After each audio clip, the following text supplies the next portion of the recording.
అందరూ పరిశుద్ధ గ్రంథాన్ని చేతపట్టుకుని వచ్చాం కదా. ఆ వాక్యములు, ఆ పరిశుద్ధ గ్రంథంలో ఉన్నటువంటి మాటలు మన ఆత్మీయ జీవితాలను సరిచేయాలి. పరిశుద్ధ గ్రంథం మనకి ఏది బోధిస్తున్నదో దాని ప్రకారంగానే మనం ఈ లోకంలో నడుచుకోవాలి. క్రైస్తవుడు అంటే లోకానికి వేరు, క్రీస్తుకు మాదిరి. అర్థమవుతుందండి? నా మాటలు అర్థం చేసుకో. క్రైస్తవుడు అంటే లోకానికి వేరు, క్రీస్తుకు మనము మాదిరి. మనలో ఈ వ్యత్యాసం కనబడితేనే మనం దేవునితో కలిసి ఉండి పరలోక రాజ్యానికి చేరుకునే అవకాశం ఉంటుంది. అందుకే భక్తుడైనటువంటి పౌలు కొరింథీయులకు రాసిన పత్రికలో 6వ అధ్యాయంలో రాస్తూ ఉంటాడు. ఏమనంటే, మీరు దేవునితో సంబంధం కలిగిన వారై ఉండి లోకంతో సంబంధాలు మీరు కలిగి ఉండకూడదని. చూడండి ఆ మాట, రిఫరెన్స్ 2 కొరింథీయులకు రాసిన పత్రిక 6వ అధ్యాయము 14వ వచనం. మీరు అవిశ్వాసులతో జోడిగా ఉండకుడి, నీతికి దుర్నీతితో ఏమి సాంగత్యము, వెలుగునకు చీకటితో ఏమి పొత్తు, క్రీస్తునకు బెలియాలతో ఏమి సంబంధము, విశ్వాసితో పాలెక్కడిది, దేవుని ఆలయమునకు విగ్రహములకు ఏమి పొందిక, మనము దేవుని ఆలయమై ఉన్నాము, అందుకు దేవుడిలాగు సెలవిచ్చుచున్నాడు. ఇక ఈ వచనాలన్నిటినీ మీరు జాగ్రత్తగా చదువుకుంటే మనము ఎలా ప్రత్యేకించబడాలి, ఏ రీతిగా వేరుపరచబడాలి, లోక సాంగత్యానికి మనం ఎలా వేరుగా ఉండి బ్రతకాలో భక్త పౌలు కొరింథీలో ఉన్న సంఘానికి రాస్తూ ఉంటున్నాడు. కాబట్టి మన జీవితాలు లోకానికి వేరుగా ఉండాలి. అందుకే పరలోకపు తండ్రి ఇశ్రాయేలుతో చెప్పాడు, మీరు వారిలో నుండి మీరేం చేయబడాలి తెలుసా? ప్రత్యేకించబడాలి. వేరిలో నుండి ఆ పై వచనాల్లో కొన్ని వ్యత్యాసాలు చూపిస్తూ, కొన్ని మాటలు ప్రశ్నలు వేస్తూ, ఇదిగో వారికి నువ్వేం చేయబడాలంటే ప్రత్యేకించబడాలి. అలా ప్రత్యేకించబడితేనే నీవు దేవునికి మాదిరిగా లోకంలో బ్రతకగలవు. పరిశుద్ధంగా బ్రతకడం అంటే అది పెద్ద పనేం కాదు. అర్థమవుతుందా? పరిశుద్ధంగా బ్రతకడం అంటే అదేదో బండల భారం పని కాదు. అసలు పరిశుద్ధత అంటేనే వేరుపరచడం. అర్థమైందండి? పరిశుద్ధత అంటే వేరుపడడం. దేంట్లో నుంచి వేరుపడడం? తల్లిదండ్రులను చూడకుండా ఇంట్లో నుంచి అది కాదు. ఆ వేరుకి ఈ వేరుకి చాలా వ్యత్యాసం ఉంది. వేరుపడడం అంటే లోక సాంగత్యం, దేవునికి ఆయాసకరమైనది ఏదో దాని నుంచి మనం వేరయ్యి దేవునికి ఇష్టమైనది ఏదో దాంట్లో మనం జాయిన్ అవ్వడమే పరిశుద్ధత. ఆ పరిశుద్ధతను కలిగి ఉండి జీవించాలని ప్రభువారు మనల్ని ఈ లోకంలో ఈ యొక్క సంఘం అనేటువంటి ఈ తరగతి గదిలో మనల్ని కూర్చోబెట్టి నీతి అనేటువంటి బోధన మనకు చేసి సత్యం అనేటువంటి మార్గాన్ని మనకు చూపించి పరలోకానికి వెళ్ళాలంటే ఇలా నడవాలని చూపిస్తున్నాడు దేవుడు. దేవునికి స్తోత్రం. అలా వెళ్ళాలి, అలా బయలుదేరాలంటే మనకు ఒకే ఒక్క మాదిరి ఏంటో తెలుసా? ఆ దేవుని యొక్క వాక్యమే పరిశుద్ధ గ్రంథం. అది చేతపట్టుకున్న మనము దాని ప్రకారంగా నడిపించబడాలి. నడవాలంటే ఏం చేయాలి ముందు చెప్పండి? దేవునికి స్తోత్రం. తలల పైకెత్తండి. నడవాలంటే ఏం చేయాలి? ముందు దారి తెలిస్తేనే నడుస్తాం కదండి. దారి తెలియకుండా అడుగులేస్తామా? మనకు నచ్చిన దారిలో అయితే మనకు ముక్కు సూటుగా ఉందని చెప్పి మన ముక్కు పట్టుకొని తిన్నంగా వెళ్ళామనుకోండి, పెద్ద నది వస్తుంది, దాంట్లో దిగుతామా? తేల్తాం పైకి. తర్వాత దేవునికి స్తోత్రం. ఏమవుతాం? 3 రోజుల తర్వాత బాగా ఉబ్బి పైకి తేల్తాం. అలా కాదు, మార్గం ఏదో దాన్ని పట్టుకొని నడిస్తే అది మనల్ని తిన్నగా చేర్చవలసిన గమ్యస్థానానికి చేర్చిద్ది. సత్యమై ఉన్న దేవుడు మార్గమును మనకు ఏర్పాటు చేసి ఈ మార్గంలో మీకు నడిస్తే జీవం ఉండిద్దని దేవుడు మాదిరిని మనకు చూపించాడు. ఆ రీతికి మనం నడవాలి. ఈరోజు ప్రత్యేకంగా ప్రభు బల్లారాధనలో మనం పాలు పంపులు పొందుతున్నాం. అందరూ సిద్ధపడి వచ్చారా?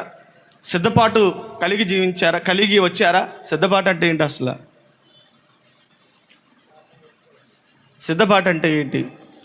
ఒక ఊరు బయలుదేరాం, ఆ ఊరికి మనం ప్రయాణం వెళ్ళాలంటే అక్కడ మనకు అవసరపడేటువంటి సామాగ్రిని ఇక్కడుండి మనం సిద్ధపాటు చేసుకోవడం. అంతేనండి, ఇంకా వేరే ఏమైనా ఉందా? దేవునికి స్తోత్రం. ఇలా అంటే నాకు అర్థం కాదు. నోటితో తెరిచి అవును అంటేనే నాకు అర్థమయ్యేది. నోటి తెరిచి చెప్దామా? అవునా? మీరు అసలు ఊరు వెళ్ళలేదు ఈ సంవత్సరం? ఊర్లు వెళ్ళలేదా? లేకపోతే ఇంకా ఊర్లు ప్రయాణం ఇంకా ఆగిపోయిందా? దేవునికి స్తోత్రం. ఒక ఊరు బయలుదేరి ఒక ప్రయాణం చేయాలంటే దాని కొరకు సిద్ధపాటు ఉండాలి. ముందుగా తయారవడం సిద్ధపాటు అంటారు కదా. ప్రభు సంస్కారంలో, ప్రభు బల్లలో మనం పాలుపంపులు పొందాలంటే ముందుగా సిద్ధపాటు. ఏంటి ఆ సిద్ధపాటు అంటే, మన జీవితాల్లో, మన బ్రతుకులలో, మన నడవడికలో, మన యొక్క ఈ గడిచిన నెలంతా మనం జీవించిన జీవితంలో దేవునికి ఆయాసకరమైనది ఏదైనా ఉందో లేదో అని పరీక్షించి దాన్ని తీసివేసుకొని యోగ్యమైన దాన్ని మనం మన జీవితంలో ఉంచుకొని ప్రభు సన్నిధికి రావడం. ఎవరు సిద్ధపడ్డారో నాకైతే తెలియదు. యాదృచ్ఛికంగా వచ్చి బలలో పాలుపంపులు పొందొద్దు. ఏదో ఈ నెల కదా పాలుపంపులు పొందాలి కదా, లేకపోతే బాధపడతారు కదా, లేకపోతే క్రమం తప్పిద్దని క్రమం బట్టి కాదు చేయాల్సింది. క్రమాన్ని పట్టుకొని నువ్వు దేవుని సన్నిధిలో బలలో పాలుపంపుడు పొందడం అది క్రమం కాదు. జ్ఞాపకం చేసుకుందాం. దేవుని బల్లలో పాలుపంపులు పొందే ప్రతి ఒక్కరూ యోగ్యమైన మనస్సు ఒకటి ఉండాలి. రెండవది, దాన్ని గురించిన విలువ తెలిసి ఉండాలి. నువ్వు తింటున్న ఆహార పదార్థం నీకు ఎలాంటి శక్తిని ఇస్తుందో తెలుసుకోకుండా తిన్నావనుకో ఏమవుతుందో తెలుసా? అది నీ శరీరానికి నష్టాన్ని కలిగి తెచ్చిపెట్టుండిద్ది. ఎలీషా శిష్యుల్లో కొంతమంది కరువు కాలంలో శిష్యులందరికీ భోజనం చేయాలని ఒకడంట అడవిలోకి వెళ్ళి ఎరుగక, అది మంచి ద్రాక్షానో తెలియక, చెడ్డ ద్రాక్షానో తెలుసుకోక కొన్ని ఆకులను తెంపి తీసుకొచ్చి కూరండేసి అందరికి వడ్డించాలి. ఇప్పుడు సరే, భోజన పదార్థాలు వడ్డించే క్రమంలో కొంచెం దాన్ని రుచి చూసే క్రమం ఒకవేళ దాన్ని రుచి చూశారేమో, లేకపోతే దీని టేస్ట్ ఎలా ఉందని పరిశీలించడానికి చూశారేమో. చూడంగానే ఏమైందో తెలుసా? చేదు విషం, భయంకరమైనటువంటి విష పదార్థం ఆ కుండలో ఉంది. శిష్యులు పిలుస్తున్నారు, దైవజనుడా, కుండలో విషం ఉంది, దీన్ని తింటే మనుషులు చచ్చిపోతారయ్యా. వీడు ఆశ కలిగి వండాడు, మంచిదే. కరువు కాలంలో పోషించబడాలి, కడుపు నిండాలని అనుకున్నాడు, మంచిదే. గుణం ఎరుక్క తెచ్చాడు కొన్ని, అవి విషంగా మారిపోయినాయి. దీన్ని ఏమైనా మార్చగలవా అని దైవజనుడితో చెప్పాడు.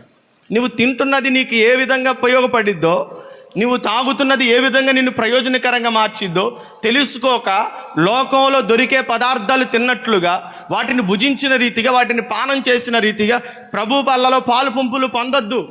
ఇది యోగ్యమైన వారికే ఇవ్వబడేది. 2, విశ్వసించబడిన వారికే ఇవ్వబడేది.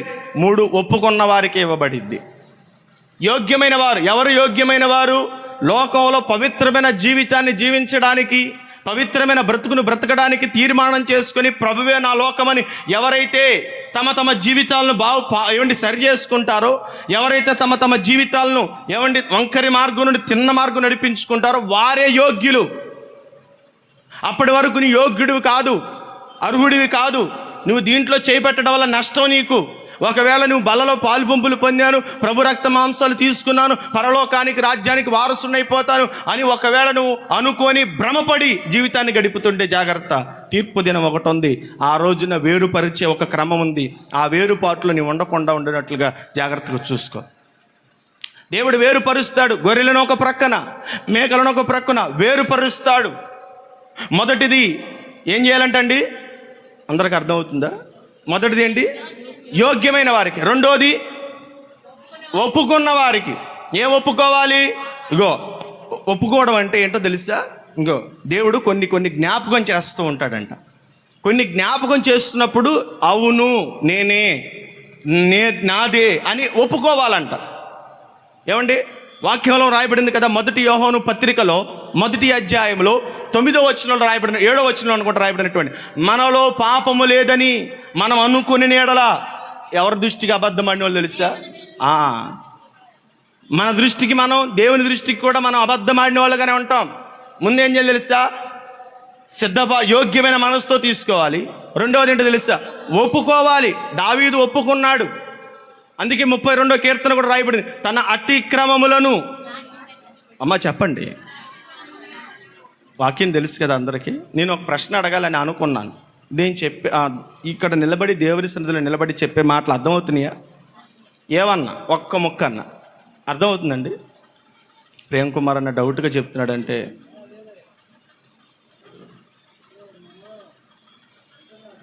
సరే, దేవునికి స్తోత్రం. అర్థమవుతున్నాయా? ఉంటాయండి, పోతాయా?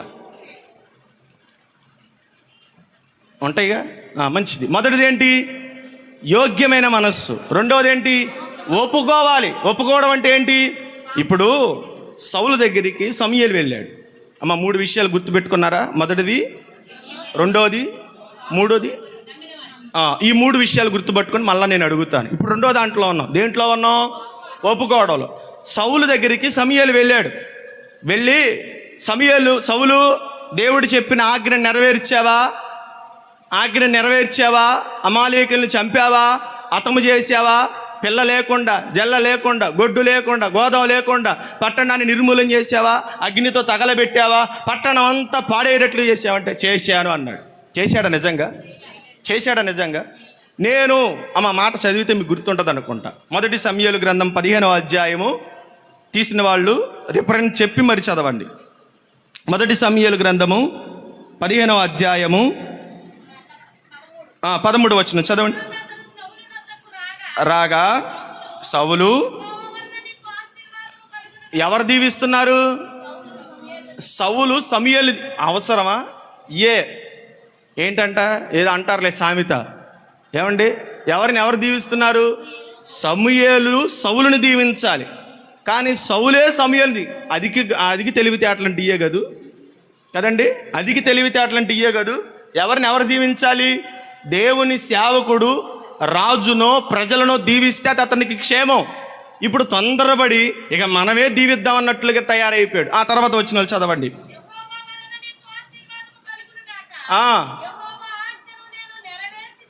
దేవునికి స్తోత్రం. చెప్పండి అమ్మ, ఏమన్నాడు ఇప్పుడు? నిజంగా చేశాడా అమ్మా? కదక్క, నిజంగా చేశాడా? ఏమని చెప్తున్నాడు ఇప్పుడు అతను? యెహోవా ఆజ్ఞ నేను నెరవేర్చాను అంటున్నాడు. నిజంగా చేశాడు ఆజ్ఞ? చేసి నేను నిజంగా చేశానని చెప్తున్నాడా? ఒప్పుకోవడం అంటే అదే. ఏమని ఒప్పుకోవాలి?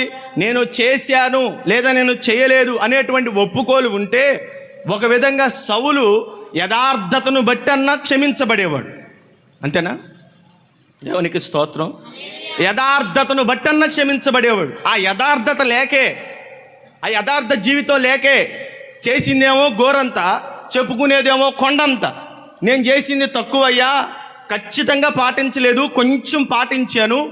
ఈ ఒక్క బలహీనత, ఈ ఒక్క పొరపాటు, ఈ ఒక్క అవిధేయత, ఈ ఒక్క చిన్న పాపం, ఈ చిన్న తప్పు, నేను ఇది ఒక్కటి చేయలేదు, మిగతా అన్ని చేశాను అని చెప్పి ఒప్పుకున్నా యథార్థతను బట్టి దీవించేవాడేమో, యథార్థతను బట్టి సింహాసనం ఇచ్చేవాడేమో. అందుకే 24వ కీర్తనలో రాయబడినటువంటి మాట, యెహోవా పర్వతమునకు ఎక్కదగిన వాడేవాడు? యథార్థమైన మనస్సు గలవాడండి.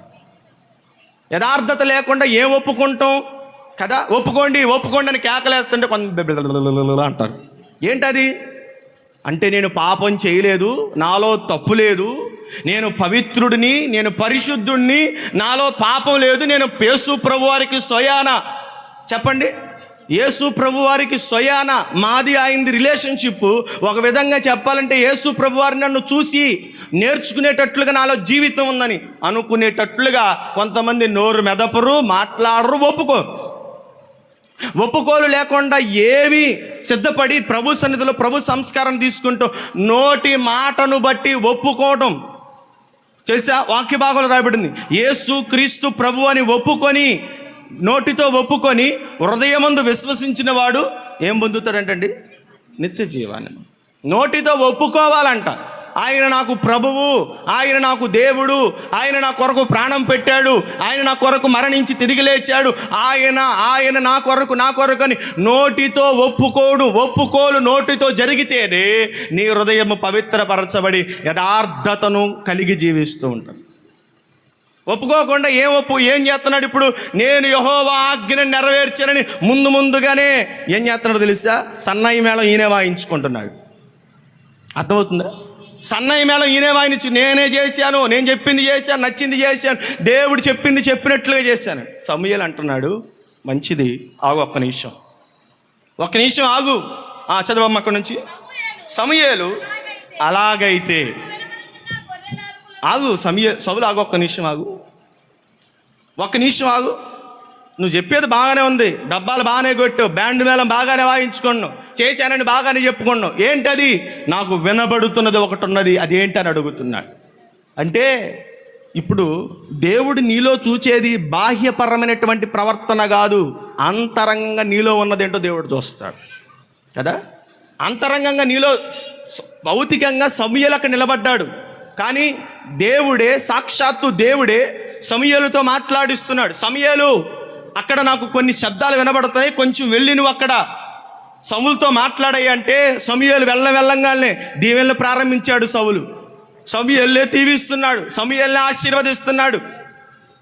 సమూయేలు అడక్కముందే నేను చేశానని అని చెప్తున్నాడు. అయిపోయింది. తర్వాత అంటున్నాడు, అందుకు సమూయేలు, రెఫరెన్స్ చెప్పమ్మా. అలాగే 22 వచ్చిన చదువు. అందుకు సమూయేలు, అది కాదు, ఇందడు ఆపేరు చూసారా, 14 చదువు. అలాగైతే నాకు వినబడుచున్న గొర్రెల అరుపులను, ఎడ్ల రంకెలను అవుండి, ఒక్క నిమిషం ఆగండి. సమూయేలు అలా గుర్తుపట్టడానికి ఇశ్రాయేల్ దేశంలో గొర్రెలు, ఎడ్లు లేవా? ఆలోచించండి ఒకసారి. సమూయేలు ఆ అరుపులు వినటానికి, ఆ శబ్దాలు వినడానికి ఆ ప్రాంతంలో మిగతా ఏ ఎడ్లు, ఏ గొర్రెలు లేవా? ఆ ఒక్కటే పసిఫిక్గా వినపడటానికి ఆ మందే, తీసుకొచ్చిన మందే ఉందా?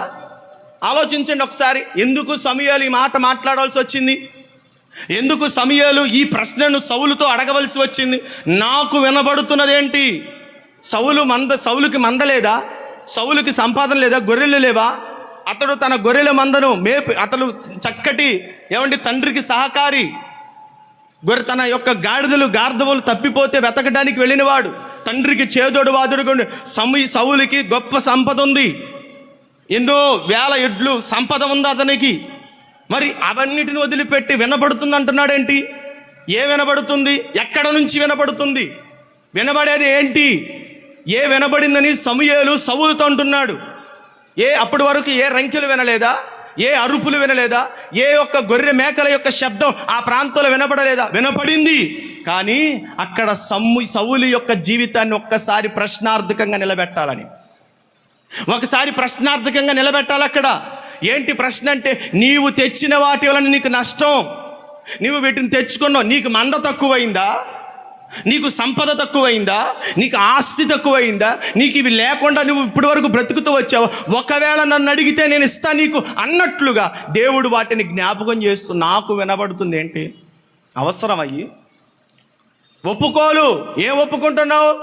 యథార్థంగా నీ జీవితంలో ఉన్నది ఉన్నట్లుగా ఒప్పుకోవాలి. అందుకే అతిక్రమములు దాచిపెట్టుకుని వాడు వర్ధిల్లడంట. దేవునికి స్తోత్రం.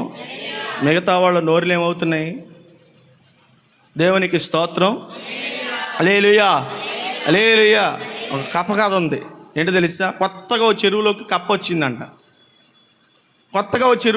వచ్చిందంట. ఆ చెరువులో ఒక సాకలివాడు బట్టలు ఉతకడానికి వచ్చినప్పుడు ఈ కప్ప ఒకరోజు తెలియకుండా సాకలివాడి బండ కిందకు దూరిందంట. దూరితే ఈలోపు సాకలివాడు ఉతకడానికి బట్టలు ఉతకడానికి వచ్చాడు కదా. వచ్చినప్పుడు ఏం చేస్తాడు? బట్టలని ఆ బండకేసి బాదుతాడు. బాదిని ప్రతిసారి ఈ కొత్తగా వచ్చిన కప్ప అంట దడుచుకుంటుందంట. దెబ్బకి దడుచుకుంటుంది, దెబ్బకి బెదిరిపోతుంది. పక్కన ఉన్నటువంటి కప్పలను అడిగిందంటే, మీకేంటి భయం వేయట్లేదా అందంట. మీకేంటి భయం వేయట్లేదా? నాకేంటి ఏదో శబ్దాలు వినపడుతున్నాయి. కొన్ని రోజులాగా ఈ అలవాటు అయిపోతాయి.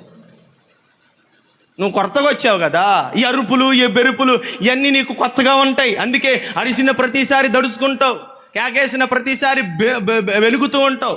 కొన్ని రోజులు ఎంత అరిచినా కూడా ఎబ్బే, ఎంత కొట్టినా కూడా ఎబ్బే, అసలు కనీసం కూడా నీకు కదిలిక రాదు. అలవాటు పడిపోయిన కప్పలు కదా.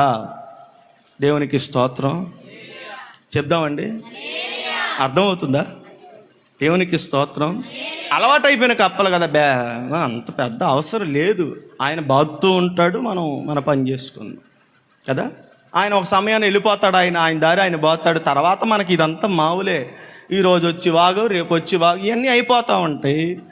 మరొక రోజు వస్తాడు. ఇక అంతే, మనకి ఇదంతా కామను, నువ్వు ఇలా బెదిరిపోమాక కదా. కొత్త కప్పకి పాత కప్పలు చెప్తున్నాయి అంట.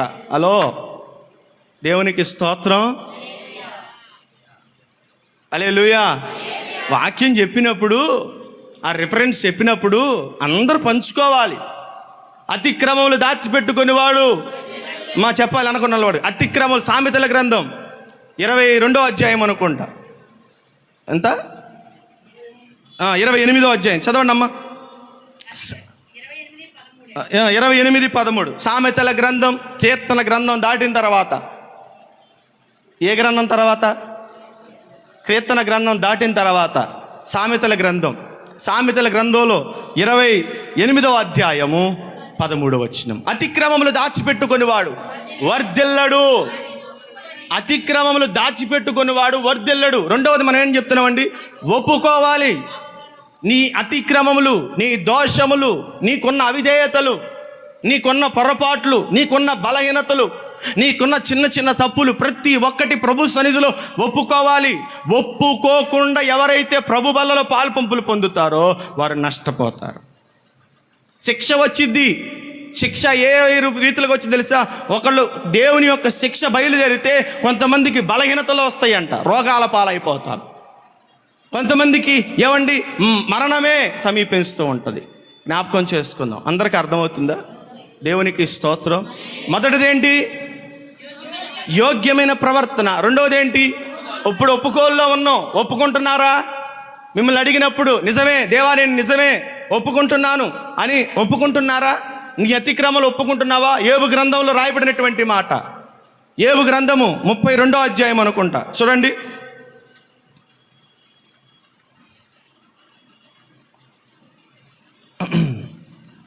ముప్పై 31వ అధ్యాయం 33వ వచనం చూడండి. యోబు గ్రంథము 31:33 వచనం.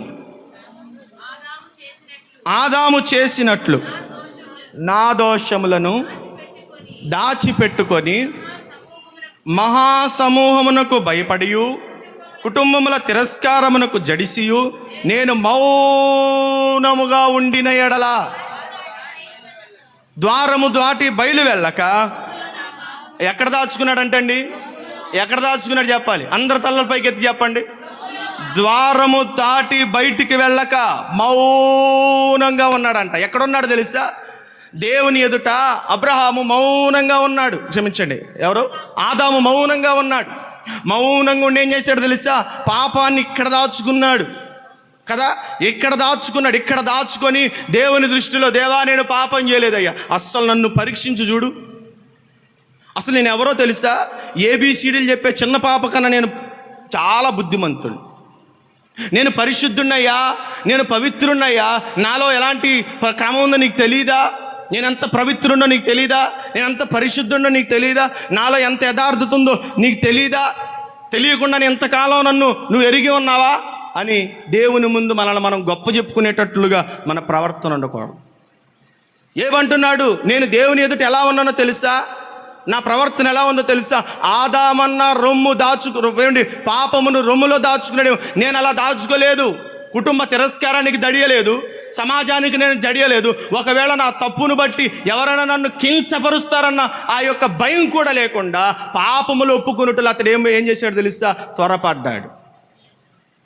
దేవునికి స్తోత్రం. ఏం చేశాడండి? పాపాలు ఒప్పుకున్నాడు. నీ నోటి నుండి వచ్చే మాటను బట్టే దేవుడు తీర్పు తీరుస్తాడు. ఆ దావీదు అంటున్నాడు, దేవా నన్ను నిలువెల్లా పరీక్షించు, నన్ను పరిశోధించు, నా అంతరంగములో ఏమైనా నీకు విరోధంగా ఉందేమో.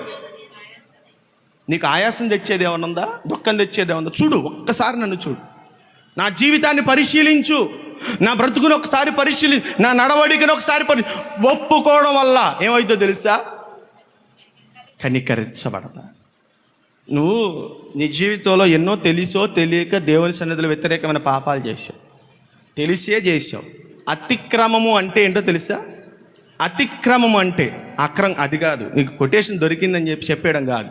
దేవునికి స్తోత్రం. హల్లెలూయా. అతిక్రమం అంటే కొంచెం వివరణ చెప్తాను, ఒక్క నిమిషం ఆగండి. దేవుని చట్టానికి వ్యతిరేకంగా చేసేదే అతిక్రమం అంట. ఏంటండి అతిక్రమం అంటే? ఈ దేవుడి చట్టాన్ని విధించాడు మనకు. ఇదిగో ఈ ఆజ్ఞని ఇచ్చాడు, ఇదిగో ఈ యొక్క కట్టడిని వేశాడు.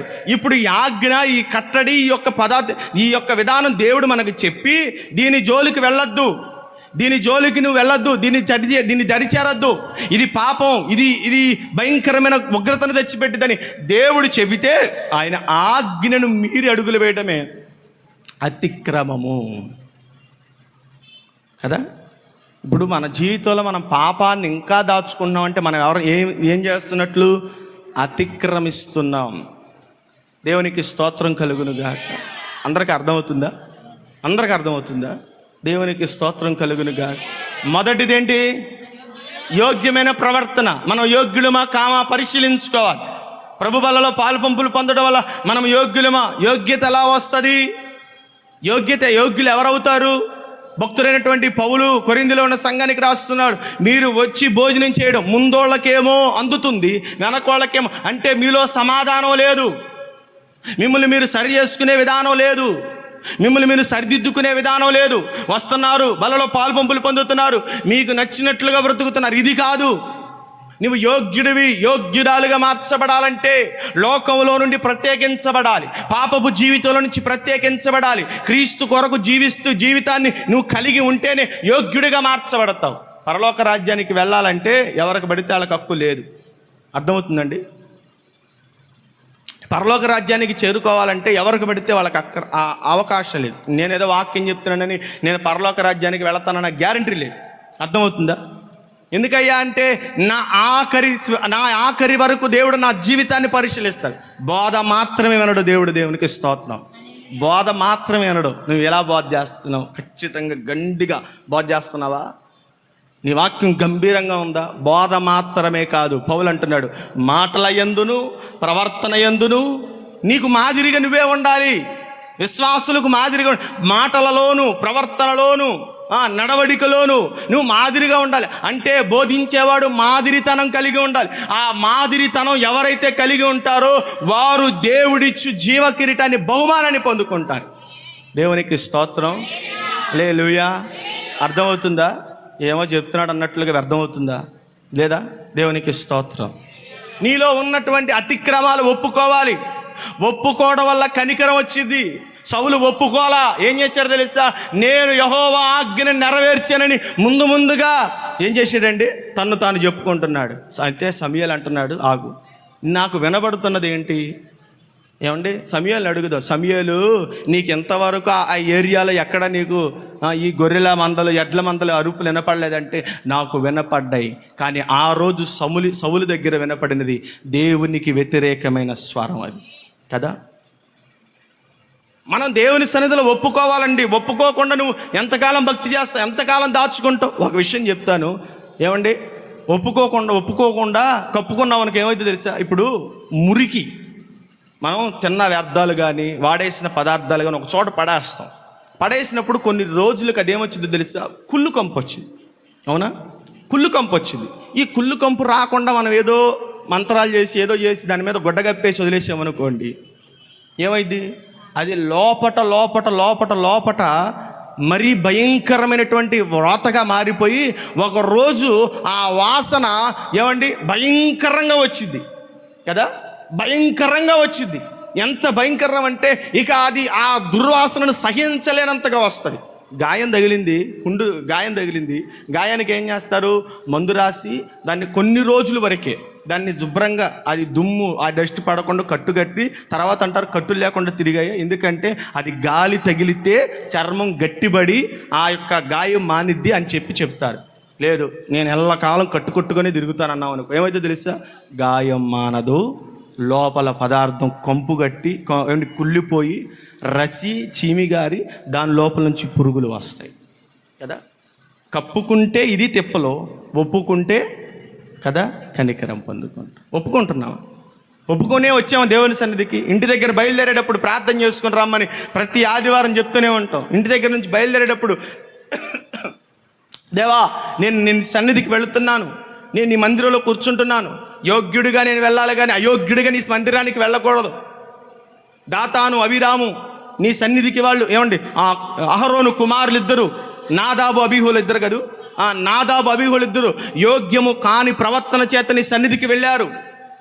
అగ్నిని తీసుకుని వెళ్ళి నీ సన్నిధికి వెళ్ళారు. కోపం వచ్చింది, అగ్ని వచ్చింది, దహించి వేసింది, కాలి బూడిదైపోయారు అక్కడంతే. దేవుని కోపం రాకుండా ఉండాలంటే అయోగ్యముగా నువ్వు దేవుని సన్నిధికి రాకూడదు. అయోగ్యముగా దేవుని సన్నిధిలో నువ్వు కూర్చోకూడదు. అయోగ్యంగా దేవుని వాక్యాన్ని వినకూడదు. అయోగ్యముగా ప్రభు బలలో పాలు పంపులు, యోగ్యత కలిగి ప్రభు సన్నిధిలో పాలు పంపులు పొందితేనే అది నీకు దీవెనకరం. ఒప్పుకోవాలి. రెండవది ఒప్పుకోవాలి. ఒప్పుకుంటున్నావా? భర్త దగ్గర భార్య, భార్య దగ్గర భర్త. ఒప్పుకోలే విధానం ఉందా? భార్యకు రహస్యాలు ఉంటాయి, భర్తకు రహస్యాలు ఉంటాయి. భార్య జీవితం భార్యది, భర్త జీవితం భర్తది. కొంతమంది అంటారు, అయ్యా నా భర్తకు తెలియకుండా అప్పు తీసుకున్నాను, ఎవరికి చెప్పమాక అంటారు. అంటే నువ్వు తీసుకున్న అప్పు గురించి నీ భర్తకు తెలియట్లేదంటే నీ నడవడిక నీ భర్త దృష్టిలో ఎలా ఉందో తెలుసా? ఏమండి, మాదిరి లేని జీవితం. నీ భర్తకి నీ రహస్యాలు తెలియకపోతే పరముందున్న దేవుని దృష్టి ముందు నువ్వు ఎలాంటి వాడో తెలుసా? వేషం వేసేటువంటి వాడు. నటనా జీవితం నీది. భర్తకు తెలియకుండా భర్త ముందు నీ జీవితాన్ని నువ్వు ఏ పరిస్థితుల్లో ఎందుకు అప్పు చేశావు తెలియకుండా అప్పు చేశావు భర్తకు చెప్పుకోవాలి.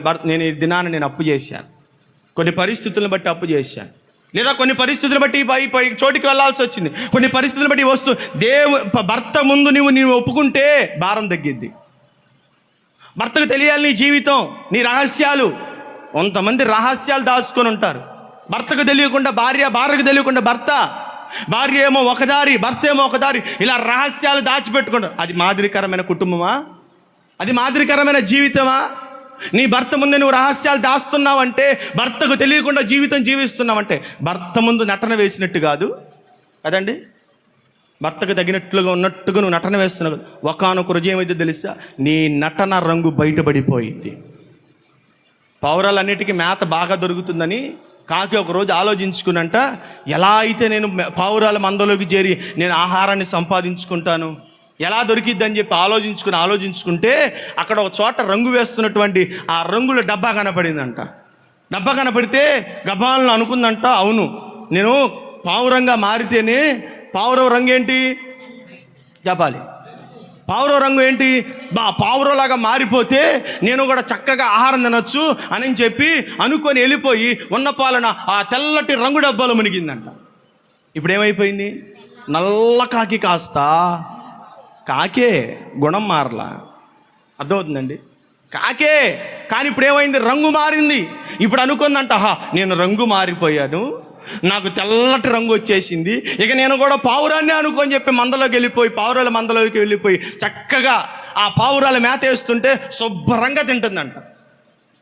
శుభ్రంగా ఎటు తిరిగే పని లేదు, ఎక్కడికి వెళ్ళే పని లేదు, చక్కగా కడుపు నిండా తింటుంది. ఆ పావురాలతో పాటు అలా ఎగురుతుంది, అలా కిందకు వస్తుంది, అలా ఎగురుతుంది. చూస్తే పావురమే కదండి, చూస్తే పావురమే. ఆ పావురాలు ఎప్పుడు లెగుస్తుంది, ఎప్పుడు దిగుతుంది, అప్పుడు దిగుతుంది. అబ్బా చూసిన వాళ్ళందరూ కూడా పావురాలు ఇది ఒక కొత్త పావురమేమో. దేవునికి స్తోత్రం. పావురాల్లో ఇది ఒక కొత్త పావురమేమో, మూతు బారుగా ఉంది, తోక పెద్దగా ఉంది, ఒక కొత్త వింతైన పావురమేమో అనుకున్నారు. మనుషులకి తెలియదు కదూ, మనుషులకు కనపడదు కదూ. అందుకే సమూయేలుతో దేవుడు అంటున్నాడు, ఇదిగో మనుషులు పై రూపాన్ని చూస్తారయ్యా, వాళ్ళ యాశాలు, వాళ్ళ భాషలు, వాళ్ళ పద్ధతులు చూస్తారయ్యా, నాకు అది పని లేదు. మీ వేషాలు నాకు పని లేదు, మీ రంగుతో నాకు పని లేదు, మీ భక్తి వేష కూడిన భక్తి నాకు అవసరం లేదు. నేను కోరేది అంతరంగాన్ని. ఎవడైతే అంతరంగమందు నిజము పలుకువాడు అట్టివాడే కదా. దేవునికి స్తోత్రం. అంతరంగంలో ఉండాలండి యథార్థత, అంతరంగంలో ఉండాలి యథార్థత. దావీదును చూశాడు, దావీదును కనుగొన్నాడు, ఇదిగో నేను కోరుకున్న మనుషుడు ఇతడే అని దేవుడు చెప్పాడు. దేవుడు చెప్పి అభిషేకించి దావీదును రాజుగా ప్రకటించాడు. బహుశా ఈ రాజు అనేటువంటి మాట ఇశ్రాయేలు ఎవ్వరికి తెలియకపోవచ్చు. రాజుగా అభిషేకించిన సంగతి ఇశ్రాయేలు ఎవరికి తెలియదు. రహస్యంగా ఇంటికి వచ్చి అభిషేకించాడు. కానీ ఒకానొక రోజు వచ్చింది, దావీదుని తమ మీద రాజుగా ఉండమని వారే కోరుకున్నారంట. దేవునికి స్తోత్రం. అభిషేకించాలంటే నాకెప్పుడో అభిషేకం దొరికింది. దేవునికి స్తోత్రం. ఎప్పుడు అభిషేకం? నేను రాజునయ్యా. మరి ఇన్నాళ్ళు ఎక్కడ తిరిగావు? ఇన్నాళ్ళు ఎక్కడికి వెళ్ళి పరిస్థితులను బట్టి తిరిగా. ఇప్పుడు ఏం చేయమంటావు? నీవు ఇప్పుడు మా మీద రాజుగా ఉండమని కొన్నాళ్ళు ఇశ్రాయేలు వారి యెరూషలేములోను, కొన్నాళ్ళు ఏమండి హెబ్రోన్లోను అతడు తన రాజ్య పరిపాలన చేశాడు. ప్రజలు వచ్చి అడిగేటట్లుగా చేశారండి. ఎంతకాలం నటనా జీవితం జీవిస్తావు? ప్రభు పాదాల ముందు పడి, ప్రభు పాదాల ముందు నీ కన్నీరు కార్చి బ్రతుకుని ఒప్పుకోవాలి. కన్నీటితో ఒక స్త్రీ ప్రభు పాదాలు కడిగింది. ఎందుకు కడిగింది చెప్పండి? ఎందుకు అడిగింది? ఆ రోజు నన్ను మరణం నుండి తప్పించావు, అందుకే నేను కన్నీళ్లు కారుస్తానందా? చెప్పండి. ఎందుకు కన్నీరు కార్చింది? యేసు ప్రభు ఒక మాట మాట్లాడాడు. ఏమని మాట్లాడి తెలుసా? చుట్టూ ఉన్న జనసమూహమును చూసి ప్రజలప్పుడు ఆమె మీద రాళ్ళు వేయాలని నిలబడితే అంటున్నాడు, మీలో పాపం లేనివాడు ఎవడైనా రాయి వేయండి అన్నాడు. అదండి ఏమన్నాడు? అందరూ చెప్పండి, దగ్గరగా చెప్పండి. వచ్చిన వాళ్ళందరూ ఏమయ్యారు? వెళ్ళిపోయారు. అక్కడ రాయబడిన సందర్భం, యేసు ప్రభువు మధ్యలో ఆమె ఒక్కటే నిలబడిందంట. యేసు ప్రభువు మధ్యలో ఒకటి. ఇప్పుడు పాపం లేని వాళ్ళందరూ వెళ్ళిపోయారంటే ఇప్పుడు అక్కడ నిలుచున్న ఆమె పరిశుద్ధురాలా? ఆలోచించండి. నిలబడిన వాళ్ళందరూ పాపం లేనివాడు ఎవడో వాడు రాయేయమన్నాడు. రాయమంటే మేము పాపులం అయ్యా, మా దగ్గర అంత నీతి లేదు, ఏదో ఇప్పుడు ఆమెను తీసుకొచ్చాము, అంతకుముందు మా జీవితం కూడా అదే, ఆమెతో తిరిగిన వాళ్ళమే, మేమేదో ఆమెను వేస్ట్ చేయని ముద్ర వేస్తున్నాం, కానీ మాకు తెలియకుండా ఆమె వేస్ట్ చేయట్ అయింది, మేమందరం మా జీవితం అంతా వెనకడది అదే, మా అందరం చెప్పి ఒకళ్ళొకళ్ళ తర్వాత ఒకళ్ళు వెళ్ళిపోయారు. వెళ్ళిపోతే మధ్యలో ఆమె నిలబడింది. యేసు ప్రభు అన్నాడు, అమ్మ నిన్ను ఎవరో కొట్టలేదా? కొట్టలేదా? అయితే నిన్ను శిక్షించును, వెళ్ళిపో అన్నాడు. వెళ్ళిపోయిన ఆమెకు ప్రశ్న వచ్చింది. ఇప్పుడు ఏమని ప్రశ్న వచ్చింది? అంతమందిని పాపం చేయని వాడు ఎవడో అని అడిగాడు, మరి ఇంతకు నన్ను అడగాలి కదా, నన్ను అడగాలి కదా, నువ్వు పాపం చేసావా లేదా అని. నేను వచ్చిందే పాపపు ముద్రతో వచ్చాను, పాపపు బ్రతుకుతో వచ్చాను, పాపపు జీవితంతో వచ్చాను, ఆయన ముందు నిలబడ్డాను. ఇప్పుడు ఆయన నన్ను అడగాలి. ఏమని అడగాలి? నీవు పాపివా, నీలో పాపం ఉందా, పాపపు జీవితం ఉందా అని నన్ను అడగాలి. కానీ నన్ను వదిలిపెట్టాడు అంటే ఆయన నాలో చూశాడు, ఆయన నా జీవితాన్ని. ఇప్పుడు నేను ఆయన ముందు దాచకూడదు, దాపరికం ఉండకూడదు, దాగుడు మూతలు ఆడకూడదు. నా బ్రతుకు నేను నటనా జీవితంతో నేను ఆయన ముందు బయలు పడితేనే తప్ప, నా బ్రతుకుని ఆయన ముందు పెడితేనే తప్ప నేను ఏంటో నాకు ఇప్పుడు తెలియదని చెప్పి ఆ రోజు ఆమె శంకరి ఇంటికి వెళ్ళినప్పుడు ఆయన పాదాలు వెనక్కి పెట్టి భోజన పంక్తిలో కూర్చుంటే ఆయన పాదాల దగ్గర నిలబడి కన్నీళ్లు కారుస్తుంది. కనికరం గల నా దేవుడు విస్తారమైన పాపాలను క్షమించాడు. దేవునికి స్తోత్రం. అనుకొని ఉండాలి కదా, మనం ఆలోచించాలి కదా. వెళ్ళిపోయినట్టుగానే ఉండాలి కదా. వెళ్ళిపోతున్నామే వెనక్కి తిరిగి ఒక్కొక్క అడుగు వేస్తుంటే ఒక్కొక్క విషయం జ్ఞాపకం వస్తుంది. చిన్నోడు వచ్చాడు, పెద్దోడు వచ్చాడు, ముసలోడు వచ్చాడు, ముక్కోడు వచ్చాడు, వీళ్ళందరూ వచ్చి అక్కడ నిలబడ్డారు. నిలబడిన ప్రతి ఒక్కళ్ళు ఏ ఒక్కళ్ళన్నా ఇంతన్న పరిశుద్ధత లేదంటే వాళ్ళు ఆలోచించుకున్నారంట. దేవుడిచ్చిన టైంలో వాళ్ళు ఆలోచించుకున్నారంట, నా జీవితం ఎటు చూసిన పాపం నాకు లేకుండా లేదే, జన్మతః పాపి కర్మతః పాపి అని వేదాలు చెప్తున్నాయి, ఈ లోకపు గ్రంథాలని చెప్తున్నాయి కదా. మనుషుడు ఏదో ఒక రకంగా పాపంలో అసలు నేను పాపినే కదా అని అనుకొని వాడు వెళ్ళిపోతే ఇప్పుడు నేనే రీతిగా పరిశుద్ధుని ఆయన ముందు నిలబడాలి, నేను ఏ రీతిగా పరిశుద్ధురాలని ఆయన ముందు నిలబడాలి. నాకున్న పాపపు ముద్ర ఇప్పుడు ఆయన ముందు ఒప్పుకుంటేనే తప్ప నేను ఆయనతో క్షమించబడు. అదా సహోదరుడా, ఒకసారి ఆలోచించు. వెనక్కి తిరిగి వెళ్ళిపోయిన వారితో ఆమె కూడా వెళ్ళిపోవాలి కదండి. మంచి అవకాశం, ఎవరి దారిని వాళ్ళు వెళ్ళిపోయారు, ఎవరు వచ్చిన వాళ్ళు వచ్చినట్టుగా వెళ్ళిపోయారు. సరే ప్రభా థ్యాంక్స్, మరి సెలవు తీసుకుందాం, మరి నాకు టైం అవుతుందని చెప్పి వెళ్ళిపోయిందామే చెప్పాలి. అమ్మా జ్ఞాపకం వచ్చింది, రెఫరెన్స్ తీయండి. యోహాను సువార్త 8వ అధ్యాయము. ఇప్పుడు జ్ఞాపకం చేసిన వచ్చిన చదవండి.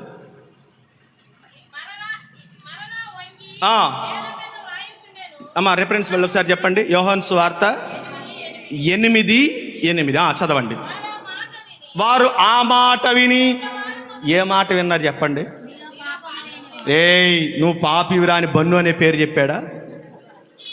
నువ్వు పాపివిరా అని చెప్పి ప్రేమకుమారాన్ని క్షమించన్న ప్రేమకుమారాన్ని పాపి అని చెప్పాడా? ఏమండి పలానా పేరు చెప్పి పలానా వ్యక్తి అని చెప్పి పలానా అని చెప్పి పలానా అని చెప్పాడా? లేకపోతే ఏమన్నాడమ్మా అక్కడ? మీలో అంటే వచ్చిన వాళ్ళందరిలో అసలు ఒకసారి మీ వైపు చూపిస్తే ఈ మాట నేను చూపించను. ఎందుకని? ఆ లోకం సామెత ఏంటి? ఒకడి వైపు చూపిస్తే 4 వేలు. ఇప్పుడు మనమే చెప్పుకుందాం, అంటే 4 వేలు నా వైపు చూపిస్తున్నట్టు ఒకళ్ళు చెప్పుకుందాం. ఇప్పుడు ఆ గుంపులో ఉన్న వాళ్ళందరినీ ప్రభు అడిగిన ప్రశ్నే ఈరోజు మనం అడుగుకుందాం.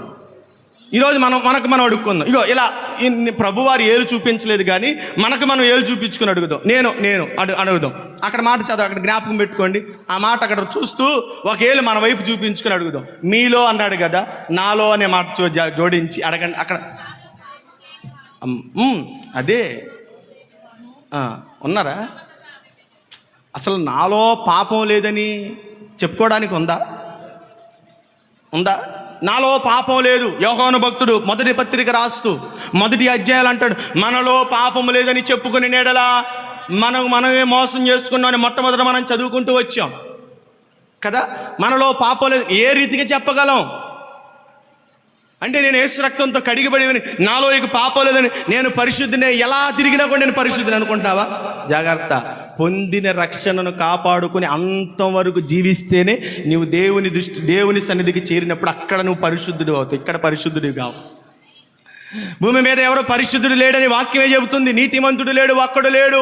నీవు నీతి పొందాలన్నా, పరిశుద్ధతను పొందాలన్నా నీ జీవితం సంపూర్తి అగితేనే నీవు దేవుని దగ్గరికి వెళితే అక్కడ నీకు పరిశుద్ధత అనే ముద్ర వస్తుంది. ఇక్కడ రాదు. నీకు ఇక్కడంతా ఏంటి? మారుతున్నావు అంతే. పరిశుద్ధుడిగా మార్చబడుతున్నావు. పవిత్రమైన జీవితం కొరకు ప్రయాసపడుతున్నావు. పరిశుద్ధ జీవితం కొరకు అడుగులు వేస్తున్నావు. ఏమండి? అంతేనా? దేవునికి స్తోత్రం. అంతేనా కాదా? ఇప్పుడు మనం ఏం చేస్తున్నాం చెప్పండి కదా. పరిశుద్ధంగా జీవించడం ఎలా అనే తరగతి గదులు పెట్టి ఆదివారం ఇదిగో పరిశుద్ధత ఎలా జీవించాలి, మొదటి పాఠం ఇది, రెండవ పాఠం ఇది అని వారానికి ఒక పాఠము, నెలకు ఒక పాఠం చెప్తున్నాం కదా. దేవుని యొక్క వాక్యం పరిశుద్ధంగా ఎలా జీవించాలి అనేటువంటి తరగతి గదులు ఇవి. ఎలా బ్రతకాలి పరిశుద్ధంగా ఉండాలంటే, ఎలా జీవించాలి పరిశుద్ధంగా ఉండాలంటే, ఎలా ఉంటే పరిశుద్ధుడు అవుతావని నేర్చుకుంటున్నావు. ఇప్పుడు పరిశుద్ధుడివి కాలా. 10వ తరగతి చదువుతున్నావు. 10వ తరగతి చదివినంత మాత్రాన నువ్వు 10వ తరగతి అయిపోయినట్టేనా? తరగతి గది పూర్తి అవ్వాలి కదా. ఆ తరగతి గది పూర్తి అయితేనే 10 దాటి ఎగ్జామ్ రాసి పాస్ అయ్యి పైకి వెళ్తేనే కదా 10 తరగతి పాస్ అయ్యాడు, 10లో ఇడు ఉత్తీర్ణుడు అయ్యాడని చెప్పుకోవడానికి. 10వ తరగతి చదవకుండా 10 ఒక్క అడుగు అట్ట పెట్టి ఇట్ట వచ్చేసి నేను 10వ తరగతి అంటే ఒప్పుకుంటారా? దేవునికి స్తోత్రం. నేను అదే చేశా. 10లో ఒక్కరోజు అడుగు పెట్టి వచ్చా. ఒక్కరోజు అంటే ఎంత మాత్రం నేను 10వ తరగతి చదివేసినట్టేనా? దేవునికి స్తోత్రం. ఇప్పుడు నేను ఎంత తరగతి చదివినట్టు? నాది 9 పూర్తి అయింది. 9 నుంచి 10కి వెళ్ళాను. ఆ 10వ తరగతి నేను చదవాలి అంటే నాది 9 దగ్గరే ఆగిపోయింది. అంటే ఇప్పుడు మనం ఏమవుతున్నాం? పరిశుద్ధులుగా మార్చబడుతున్నాం, పరిశుద్ధులుగా తయారవుతున్నాం, పరిశుద్ధ జీవితాన్ని జీవించడానికి ప్రయాసపడుతున్నాం. ఈ పరిశుద్ధతలో నుంచి ఒకరోజు పరిశుద్ధులు అయిపోతాం మనం. దేవునికి స్తోత్రం.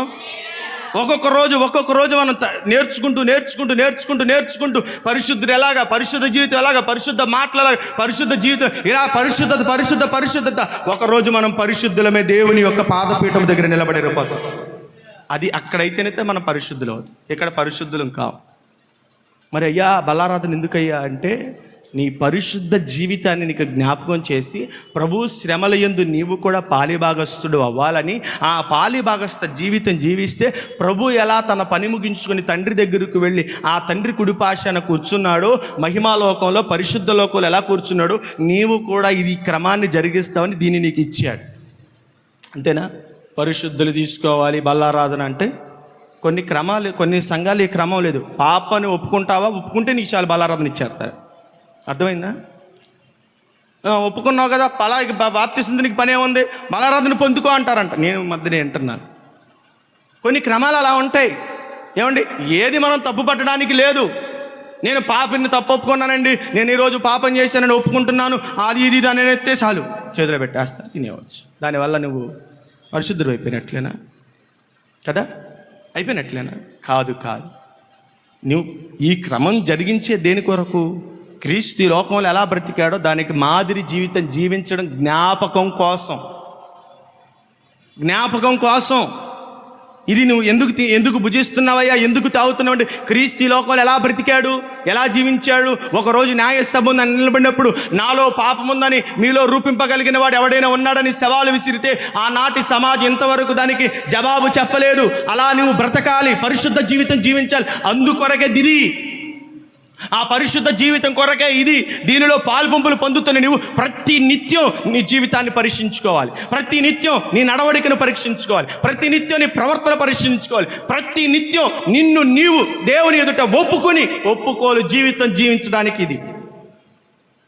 అంతేగాని ఒక్క నెల బల తీసుకున్నంత మాత్రాన ఇక నాకు ప్రార్థన వద్దు, గిరద్దన వద్దు, నేనే దేవుణ్ణి, నేను పరిశుద్ధుని అయిపోయిన తర్వాత నాకు ప్రార్థనతో పని ఉందని చెప్పి ఇంట్లో కూర్చొని స్తోత్రం ఆమేన్ హల్లెలూయా అనంత మాత్రాన పరలోక రాజ్యానికి వెళ్ళిపోతావా? ఒక్కరోజు క్రమం తప్పినా, ఒక్క వారం దేవుని సన్నిధికి రాకుండా పోయినా నీవు మరలా పాపము వైపు అడుగులు వేసేటట్లుగా సాతాను నిన్ను ప్రేరేపిస్తాడు. జారిపోతావు, పడిపోతావు, ఈడ్చుకు వెళ్ళిపోతాడండి, లాక్కొని ఒక్కరోజు దేవుని సన్నిధికి దూరం అయ్యావా? ఒక్కరోజు దేవుని సన్నిధికి నువ్వు నిర్లక్ష్యం చేసావా? ఒక్క ఆదివారం లేదా ఒక్కరోజు దేవునితో గడపడం నిర్లక్ష్యం చేసావా? సాతానుడికి అది అవకాశం. వాడు ఈడ్చుకుంటూ పోతాడు, నిన్ను నడవనివాడు, నిన్ను పరిగెత్తనివాడు. వాడు తన చేతులతో పట్టుకుని ఈడ్చుకుని వెళతాడంట పాపానికి, చేయరాని అక్రమ కార్యక్రమాలకు, దేవునికి ఆయాసకరమైన కార్యక్రమాలకు, దేవునికి వ్యతిరేకమైన కార్యక్రమాల కొరకు నిన్ను ఈడ్చుకొని వెళతాడు. అది జరగకుండా ఉండట కొరకే ఈ పరిశుద్ధ దినము, ఈ ప్రభు బల్ల, ఈ ప్రార్థన, ఈ కూడికలు, ఈ వాక్యము, ఈ సంఘము. అర్థమవుతుందా? మనం అపవాది తంత్రములు ఎరుగని వారము కాము కాబట్టి ఎరిగిన మనం ఎలా బ్రతకాలో నేర్చుకునేది ఇక్కడ. ఇదేంటో తెలుసా? నిన్ను కాపు కాయు స్థలం అండి ఇది. అర్థమవుతుంది తెలుసా? యెహోవా నామము, సామెతల గ్రంథము 18:10 రాయబడినటువంటి మాట. యెహోవా నామము బలమైనది. ఆగండి ఒకసారి చెప్పండి, గుర్తు చేయండి ఒకసారి. యెహోవా నామము బలమైన దుర్గము, నీతిమంతుడు అందులోనికి ప్రవేశించి కదా. ఇది ఏంటో తెలుసా? సురక్షిత పురం ఇది. ఆయన నామం ప్రకటించబడుతున్న ఈ స్థలములో ఆయన ఎలా ఉంటాడో తెలుసా? దుర్గముగా ఉంటాడు. దుర్గం అంటే ఒక ప్రాకారముగా ఉంటాడు ఆయన. అంతేనా? దుర్గం అంటే ధ్వజస్తంభం అనుకుంటా, కాదా? సరే, దాన్ని పరిశీలించి తెలుసుకుందాం. దేవునికి స్తోత్రం, దేవునికి స్తోత్రం, హల్లెలూయా. ఆయన కోటగా నిలబడతాడు. ఈ కోట గదిలో ఉన్న వారికి ఏమో తెలుసు? నీతిమంతుడు అందులోనికి పరిగెత్తి. సురక్షితంగా ఉండడం అంటే ఏంటి? అది కాదు, నేను పర్యాయ పదాలు చెప్పమంటల్లా. దానికి అర్థం ఏంటంటే, ఎవరో తనని వెంటాడుతున్నారు, ఏదో తనని వెంటాడుతుంది, ఏదో తనని నాశనం చేయాలని చూస్తుంది, దాని నుండి తప్పించుకోవడానికి దాగే స్థలము కదా. ఈ మందిరంలో నువ్వు కూర్చున్నంతసేపు లోకపు ఆలోచనలు, పాపపు ఆలోచనలు, లోక పద్ధతులు ఏవి నీకు రాకుండా దేవుడు ఏం చేస్తాడు తెలుసా? నీ తలంపులకు ఆయన కాపలి కాస్తాడు. దేవునికి స్తోత్రం, హల్లెలూయా. ప్రేమ కుమార్ అన్న మెలుకు ఉన్నాడు, అందుని బట్టి దేవునికి మహిమ కలుగును గాక. హల్లెలూయా, హల్లెలూయా. ఎందుకంటే పాప ఆయన మాత్రలు వేసుకుంటాడు కాబట్టి ఆయనకి నిద్ర వస్తుంది. దేవునికి స్తోత్రం. ఆయనే ఆసక్తిగా వింటున్నాడంటే బైబిల్ తెలిసిన మనం ఎంత ఆసక్తిగా ఉండాలి. అవునా? టైం గుర్తొచ్చిన వాళ్ళందరూ ఒకసారి చేతులు తల్లులు చెప్పండి. దేవునికి స్తోత్రం. అందరికీ టైం గుర్తు వస్తుందా? టైం గుర్తు వస్తుందా? ఏం గుర్తు రావట్లేదు. దేవునికి స్తోత్రం కలుగునుగా. టైం గుర్తు రావట్లేదుగా. ఎంతసేపు చెప్తాడు, చెప్పిందే చెప్పి. ఈ మధ్య నేను సోదివాగుడు ఎక్కువైపోయి అది తగ్గించుకో. ఏమండి కదా, కొంతమందికి ఇనసంపుగా లేకపోతే ఎలా ఉంటుందో తెలుసా? సోది మాటలుగా ఉంటాయి కదా. కదండి, మనకి అందరికీ అర్థమవుతుంది కదా. ఏమంటే అర్థమవుతుందా? బోధపడుతుందా? అర్థమవుతుంది. తెలంగాణ భాష అనుకుంటా. బోధపడుతుందా? అర్థమవుతుందా? ఎందుకు అర్థమైతే మనకు అది ప్రయోజనం కదా. యెహోవా నామము బలమైన దుర్గము, నీతిమంతులు అందులోనికి ప్రవేశించి మీ సురక్షితంగా, కీడు రాదు, మరణం రాదు. చూడండి, 1వ అధ్యాయం సామెతల గ్రంథం ఆఖరి మాట చదవండి ఒకసారి. 1వ అధ్యాయం ఆఖరి మాట ఏం రాయబడిందో చదవండి. నా ఉపదేశమును అంగీకరించువాడు సురక్షితముగా ఉంటాడు. అదిగో చూడండి, అసలు ఆడికి భయమే ఉండదు. ఇప్పుడు ఆ మాట అక్కడ పెట్టి, ఆ మాట ఇప్పుడు చదివారు కదా. ఇప్పుడు ఆ 18వ వచనం కాడికి రండి. యెహోవా నామము బలమైన దుర్గము, నీతిమంతులు అందులోనికి ప్రవేశించి సురక్షితముగా ఉంటాడు. వాడు కీడు వచ్చునన్న భయము లేక యెహోవా ఆజ్ఞ చేత వాడు నడిపించబడతాడు కాబట్టి సుఖంగా పడుకుంటాడు కదన్నా. అంతేనండి, నిజమా? సుఖంగా నిద్రపోతాడు. దావీదు ఒకసారి అంటాడు, 10,000 మంది మోహరించి నా ముందున్న దండెత్తి నా మీదకు వచ్చిన అబ్బే నాకు అస్సలు భయమే లేదు. దావీదు, నువ్వేమన్నా పెద్ద వీరుడు అనుకుంటున్నావా, సూర్యుడు అనుకుంటున్నావా? నువ్వేమన్నా పెద్ద ఏమండి ధీరుడు అనుకుంటున్నావా? ఏంటి దావీదు అంటే, నేను కాదు, నన్ను కాపాడు యెహోవా హస్తము చేతికి నన్ను అప్పగించుకున్నాను. ఆయన నన్ను ఏం చేస్తున్నాడు తెలుసా? కాపాడుతున్నాడు. తోడేళ్ల లాంటి మనుషుల మధ్య ఆయన ఎలా ఉంచాడు తెలుసా? గొర్రె పిల్లలా బ్రతికాడంట దావీదు. దేవునికి స్తోత్రం. ఎలా బ్రతికాడో తెలుసా? తోడేళ్ల లాంటి మనుషుల మధ్య, ఏమండి కురదమ సింహం లాంటి మనుషుల మధ్య, చీల్చేటువంటి స్వభావం కలిగినటువంటి ఎలుకబంటుల మనుషుల మధ్య, ఎనుకుల వంటి స్వభావం కలిగిన మనుషుల మధ్య గొర్రె పిల్లలాగా బ్రతికాడంట దావీదు. అందుకే దావీదు ఒక చోట అంటాడు, యెహోవా నాకు కాపరి. అంటే నేను ఆయన గొర్రెను, ఆయన నాకు కాపరి. నేను ఆయన గొర్రెను. దావీదు, నువ్వు ఎక్కడున్నావు తెలుసా? తోడేళ్ల లాంటి మనుషుల మధ్య ఉన్నాను, అయినా నాకు భయం లేదు.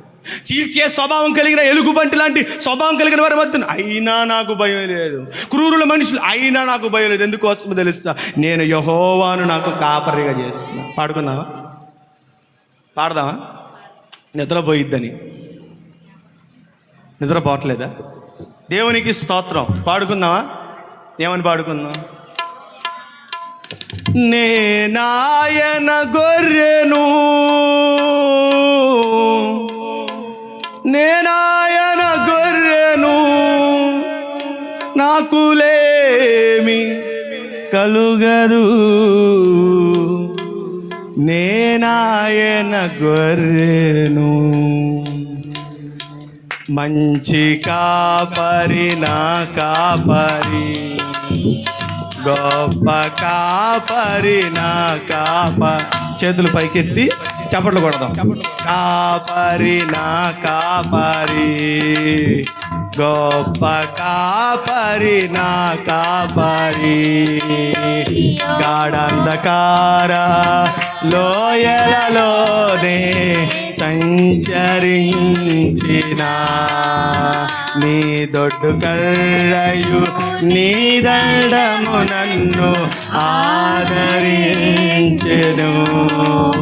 గాఢంధకార లోయలలోనే అందరూ నోరు తెరిచి పాడదాం. నీ దొడ్డు కర్రయు నీ దండము నన్ను ఆదరించెను. నా భయమే పోయేనే, నా భారము తీరేనే. నా భయమే పోయేనే, నా భారము తీరేనే. నాకు కలుగదు, నేనాయన గొర్రెను.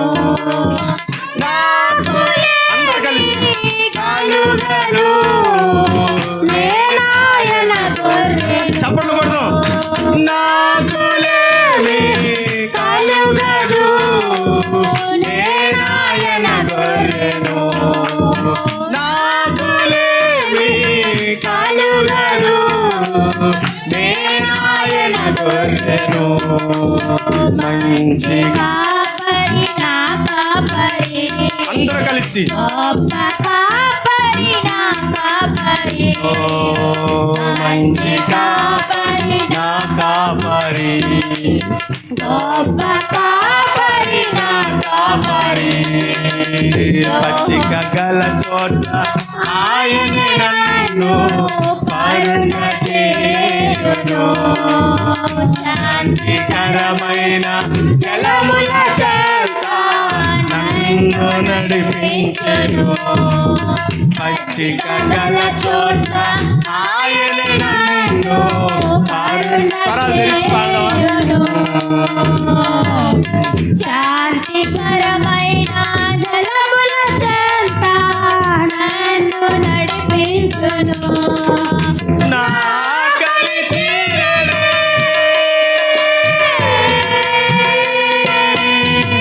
నా దాహము తీర్చెనే.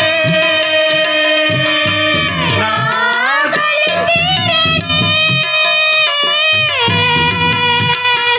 నా దాహము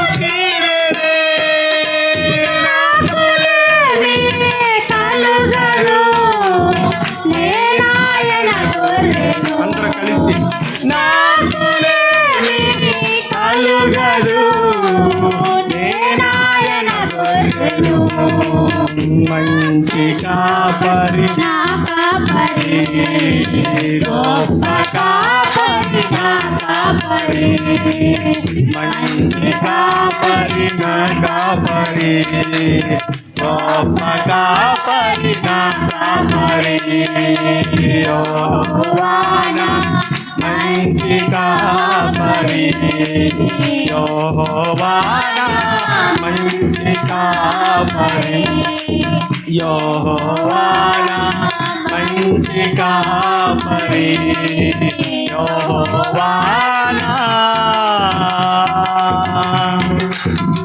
మంచి కాపరి.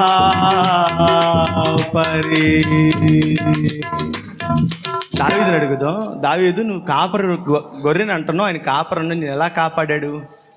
నేను ఆయన దృష్టికి యథార్థుడను గనుక ఆయన తన దూతలను నంపించి నాకు ఏ హాని కలగనీయకుండా దానియేలును కాపాడాడే.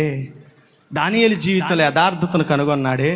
దానియేలు ఐగుప్తు దేశంలోకి వెళ్ళినా, ఐగుప్తు జీవితం జీవిస్తున్నా, తన జీవితం బబులోని జీవితం జీవిస్తున్నా, బబులోని యొక్క వాసన తన జీవితానికి అంటనివ్వకుండా కాపాడుకున్నాడే. ఇదిగో నేను కూడానయ్యా, తోడేళ్ల లాంటి మనుషుల మధ్య, అపాయకరమైన మనుషుల మధ్య నేను సంచరిస్తున్న ఆయన నామము నన్ను కప్పింది, నేను భయపడాల్సిన పని. ఈ యొక్క ఏమండి ఆదివారం పూట క్రమం ఎందుకు? ఇంతసేపు మిమ్మల్ని కూర్చోబెట్టి బోధ చేయడం ఎందుకు? మీకు దేవుని యొక్క గ్రంథాన్ని వివరించి చెప్పడం. నీవు పరిశుద్ధుడుగా బ్రతకట కొరకు. ఎలా పరిశుద్ధుడుగా బ్రతుకుతావు? టీవీ ముందు కూర్చొని చక్కగా సినిమాలు చూసుకుంటా, మంచి ఐటమ్ సాంగ్ వస్తే నేను పరిశుద్ధుడిని అని అంటాం, పట్టుకుంటాం. కుదిరిద్దా? ఇప్పుడు భయంకరంగా తయారైపోయింది కదా, భయంకరంగా తయారైపోయింది కదా. ఎంత ఎక్స్పోజ్ ఇస్తే అంత గొప్ప హీరోయిన్. దేవునికి స్తోత్రం. ఎంత భయంకరంగా తను తాను ప్రదర్శించుకుంటే, ఎంత హావభావాలు వ్యక్తపరిస్తే అంత గొప్ప స్టార్ అయిపోతారు కదా. ఇప్పుడు నువ్వు టీవీ ముందు కూర్చుంటావు, చూడరాంది చూస్తావు. కొద్ది నేను పరిశుద్ధుడిని అంటే ఏమండి? పరిశుద్ధుడు అయిపోతావా? పరిశుద్ధులు ఎక్కడ ఉంటారు చెప్పండి కదా? ఉంటారు నిజంగా. మరి ఆదివారం ప్రార్థన కేటాస్తాను మీరు అనకూడదు. దేవునికి స్తోత్రం కదా. మన పరిశుద్ధులేనా? ఆదివారం ప్రార్థన కంటే దేవుడు ఎక్కువైపోతున్నాడు, దేవుడి కంటే మన పనిపాట్లు ఎక్కువైపోతున్నాయి. అప్పుడు మనం పరిశుద్ధులేనా చెప్పాలి. దేవుడి కంటే మన పిల్లలే ఎక్కువ. ఆ రోజే మనకి ఏమండి, ఆఖరికి పుట్టినరోజు కార్యక్రమాలు వచ్చినా, పెళ్లి కార్యక్రమాలు వచ్చినా, ఏ కార్యక్రమాలు వచ్చినా ఆదివారం ప్రార్థన అయితే కుదరదండి, ఆలస్యం అయిపోద్ది. ఎందుకంటే ఆయన చెప్పి గంట చెప్తాడు, 2 గంటలు చెప్తాడు. ఇవన్నీ కుదరదు. వచ్చి ఆదివారం చూసుకుందాం, ఈరోజు ప్రార్థనకు కొట్టేద్దాం అని అంటున్నారు. మనం పరిశుద్ధం అయిపోతామా? దేవుడి ముందు నిలబడినప్పుడు, దేవుని న్యాయపీఠం దగ్గర నిలబడినప్పుడు సంవత్సరానికి ఎన్ని రోజులు రా? 365 రోజులండి. ఎన్ని ఆదివారాలు? 56 ఆదివారాలండి. ఎన్ని ఆదివారాలు పెద్ద ఏం లేదు, తప్పలేండి, పెద్ద ఏం తప్పలే. నేను అన్ని ఆదివారాలు వెళ్ళాను, అన్ని ఆదివారాలు దేవుని సన్నిధిలో కూర్చున్నాను, అన్ని ఆదివారాలు. అవన్నీ కాదు, ఎన్ని ఆదివారాలు వెళ్ళాను ఎక్కచ్చిగా చెప్పు అంటాడు. అయ్యా 56 ఆదివారాల్లో 5 పక్క తీస్తే ఉంటుంది కదా ఆ సంఖ్య. అంటే 6 ఆదివారాలు వెళ్ళావా? 6 ఆదివారాలకి నువ్వు పరిశుద్ధుడు అయిపోయావా? 6 ఆదివారాలకి నువ్వు భక్తుడు అయిపోయావా? 6 ఆదివారాలకి నీతిమంతుడు అయిపోయి ఏమన్నావు నువ్వు 6 ఆదివారాల్లో? ఆ రోజండి చెప్పారు వాక్యం. ఏమని చెప్పారు తెలుసా? కప్ప కొండ ఏమండి బండ కింద కప్ప అంట, ఆ కప్ప అరిసిందంట, మిగతా కప్పలన్నీ మౌలుగా ఉన్నాయంట. ఇదే విన్నానండి. కప్పలన్నా బతుకులు మార్చుకుంటేనే నీ బ్రతుకు మారలేదా? యేషవా తర్వాత మారు మనసు పొంద ప్రయత్నించి ఏడ్చాడు, కానీ దొరికింది అవకాశం. ఎబ్రీయులకు రాసిన పత్రికలో భక్తుడు పౌలు అంటున్నాడు, ఏమన్నాడు తెలుసా? ఆ తర్వాత యేషేవు మారు మనసు పొంద ప్రయత్నించి మరలా తన్ను తాను పవిత్రుడిగాను, మరలా తన్ను తాను జ్యేష్ఠుడిగాను ఎంచుకునే నిమిత్తము, పోగొట్టుకున్న దాన్ని మరలా సంపాదించుకునే నిమిత్తం తండ్రి పాదాల దగ్గర పడి ఏడ్చాడంట. తండ్రి, ఒక్క అవకాశమైనా దొరకదా? ఒక్క అవకాశమైనా దొరకదా? ఒక్కసారన్న కనికరించి ఒక్క మాటన పలుకు, నీవు దీవించబడదు గాక, నీ సంతతి ఆశీర్వదించబడును గాక, భూమి అంతా నీ సంతతి ద్వారా నింపబడు. ఆ మాటలన్న పలకొద్దు తండ్రి. ఒక్క మాట, అరే నువ్వు దీవెన పొందురా అన్న ఒక్క మాటన్న పలుకు తండ్రి. లేదు యేషా, పోయి అన్నీ పోయినాయి. వచ్చాడు ముందుగా, పొందుకున్నాడు ముందుగా, దక్కించుకున్నాడు ముందుగా, వెళ్ళిపోయాడు. ముందు వచ్చినాడికి ఆశీర్వాదమయ్యా, అన్ని పొందుకున్నాడు. ఇప్పుడు మిగిలింది ఏంటో తెలుసా? ఆశీర్వాదాల తర్వాత శాపం ఉండిపోయాయి. శాపం మిగిలిపోయింది. ఇక అది తప్ప నీకు ఇచ్చేది ఏమి లేదు, తీసుకో అన్నాడు. శాపగ్రస్తుడైపోయాడు కదా. నువ్వు దేవుని సన్నిధిని పోగొట్టుకుంటే దీవించే నీ యొక్క దేవుని హస్తము ఆ నీడల నుంచి నువ్వు తప్పిపోతున్నావండి. వేరొక అన్యుడు ఆ రోజు వస్తాడు, ఆదివారం పూట కూర్చుంటాడు. ఈరోజు నా సన్నిధికి వచ్చిన మీరు దీవించబడుతురు కాక నా హస్తం చాపినప్పుడు ఎవరో కొత్తగా వచ్చిన అన్యుడు దీవించబడుతున్నాడు కదా. ఎప్పటి నుంచో పాత విశ్వాసివి, ఎప్పటి నుంచో దేవుని నమ్ముకున్న దానివి. ఇంకా నీ జీవితం అలాగుందంటే పొందుకునే సమయానికి వచ్చేసరికి ఏమవుతున్నావు నువ్వు? పొందుకునే సమయానికి వచ్చేసరికి ఆయన హస్తము చాపగా ఒక్కడు కూడా కనపడతలా కదా. పాత విశ్వాసులు ఒక్కళ్ళు కూడా కనపడతల్లా. పాత భక్తి జీవితం జీవితంలో ఒక్కళ్ళు కూడా. కొత్తగా వచ్చాడు, దీన మనసుతో కూర్చున్నాడు, ప్రార్థన అయిపోయేంత వరకు కదలకుండా దేవుని వాక్యం వింటున్నాడు, చెప్పినప్పుడు ఒప్పుకుంటున్నాడు, హల్లెలూయా అంటున్నాడు, స్తోత్రం అంటున్నాడు. దేవుని సన్నిధిలో తన కనపరిచిన యథార్థతను బట్టి దేవుడు అతన్ని మనసారా దీవించాడు, వెళ్ళిపోయాడు కదా. అతడు దీవెన పొందుకుని వెళ్ళిపోయాడు. ఒకరోజు వస్తాడు, సాక్ష్యం చెప్తాడు, అయ్యా ఒకరోజు వచ్చాను, మీ సన్నిధిలో వాక్యం విన్నాను, నా జీవితం మార్చబడింది, నేను ఈరోజు ఈ స్థితిలో ఉన్నాను, ఈ దీవెనకు కారణం మీ దేవుడి వాక్యమేనయ్యా అని ఆ రోజు అతడు సాక్ష్యం చెప్తుంటే వెనకలు ఉన్న వారు అందరూ అంటారు, ఆ రోజు ఏమైంది? ఆ రోజు మేమేమయ్యాం అంటారంట. దేవునికి స్తోత్రం. ఏమయ్యావో నీకు తెలియాలి కదా. దీవించు దేవుని హస్తము చాపగా ఒకడు కూడా కనపడలేదు. ఎవరో వచ్చారు కొత్తగా, వాళ్ళు వచ్చారు, దీవెన పొందుకున్నారు. ఆ రోజు వారి దీన మనస్సును బట్టి దేవుడు మనస్సారా దీవించాడు. యాకోబుతో ఇస్సాకు అంటున్నాడు, అతని వస్త్రపు వాసన చూశాడంట. ముందు చేతి తాకాడు, అచ్చం అలాగే ఉంది. ఎవరిలాగా? ఏశావులాగే ఉన్నాడు. స్వరం వింటేనేమో యాకోబు, తడివి చూడగా ఏశావు. ఇవన్నీ కరెక్ట్ కాదు, దగ్గరకు వస్తే తెలిసిద్ది. ఎందుకని? ఏశావు వేటగాడు, అడవిలో తిరుగుతాడు, చెవట వాసన, మట్టి వాసన. వేటాడినప్పుడు ఆ జంతువు ఒకసారి ప్రతిఘటిస్తే దాంతో పోరాడి మట్టి వాసన. కానీ యాకోబు తండ్రి దగ్గరికి రాగానే ఏమొచ్చిందో తెలుసా? యెహోవా ఆశీర్వదించిన చేని సువాసన వచ్చిందంట. దేవునికి స్తోత్రం, హల్లెలూయా. నిన్ను పరిశుద్ధంగా మార్చడం కొరకే ఈ యొక్క స్థితి. ఒప్పుకుంటున్నావా? ఒప్పుకోలేదా? ఈరోజు నేను దేవుని సన్నిధికి రాకముందు నేను ఇది చేశాను, లేకపోతే పలానా శనివారం నేను ఇలా నడిచాను, పలానా దినం నేను ఇలా నడిచాను. ఒక్క విషయం గుర్తుపెట్టుకోండి, నువ్వు దినమంతా భక్తిగా ఉన్నా రాత్రి పడుకునేటప్పుడు కూడా సాతాను నిన్ను వదిలిపెట్టాడు. అర్థమవుతుందా? దేవునికి స్తోత్రం. రాత్రి పడుకునేటప్పుడు కూడా నిన్ను వదిలిపెట్టడు. చక్కగా ప్రార్థన వాక్యం విన్నావు, చక్కగా దేవుని వాక్యం విన్నావు, సరే బయలుదేరి వెళతావు. ఈ ప్రార్థనాత్మతో, ఇక్కడున్న ఉత్సాహంతో, ఇక్కడున్న సంతోషంతో ఇంటికి బయలుదేరి వెళతావు. చక్కగా పాట పాడుకుంటా, ఏం పాడాడు పాట, ఎంత మనసు ఉల్లాసంగా ఉంది, పాడుకుంటూ ఇంటికి వెళతావు. ఆ రోజంతా ఆనందంలో మునిగిపోతావు. రాత్రిపూట నిద్రపోతావే, వాడు ఏం చేస్తాడు తెలుసా? నీ కలలను తనకు ఆధారం చేసుకుంటాడు. అందుకే దావీదు అంటాడు, నీవు రాత్రి వేళ దర్శించగా నాలో ఏ కపటము నీలో నీకు కనపడలేదయ్యా. నువ్వు రాత్రి వేళ నేను పరుణ్ణి మంచం దగ్గరికి వచ్చి పరిశీలించాడంట. దావీదు నడిచేటప్పుడు, దావీదు మాట్లాడేటప్పుడు, మన జనాల్లో ఉన్నప్పుడు, అక్కడ ఉన్నప్పుడు, ఇక్కడ బాగానే ఉన్నాడు. రాత్రి పడుకునేటప్పుడు ఎలాంటి ఆలోచనలు చేస్తున్నాడు? కొంతమంది మంచం మీద పరుండి చెడు ఆలోచనలు చేస్తున్నారంట కదా. ఇప్పుడు దావీదుని దేవుడు వచ్చి పరిశీలన చేసినప్పుడు తన మంచం మీద తాను పరుండినప్పుడు ఏ దోషము కనపడలేదంట కదా. ఒక వ్యక్తి పరిశుద్ధత, పవిత్ర జీవితాన్ని ఎంతవరకు కాపాడుకోవాలి తెలుసా? చచ్చే వరకు కాపాడుకోవాలి. నువ్వు మెలుగుగా ఉన్నప్పుడు నీ పరిశుద్ధతను కాపాడుకుంటమే కాదు, నిద్రలో కూడా నీ పరిశుద్ధతను కాపాడుకోవాలి. ఎందుకోసమో తెలుసా? అపవిత్రత అనేది ఎట్టగానే నీ కంటించాలని సాతానుడు నీలో ప్రవేశిస్తాడు. నీ దగ్గరికి వస్తాడు, రాత్రిపూట కలలతో వస్తాడు, నీ యొక్క ఆలోచనలను వాడు చెరుపుతాడు, నిన్ను అపవిత్రపరిచే కలలు పుట్టిస్తాడు.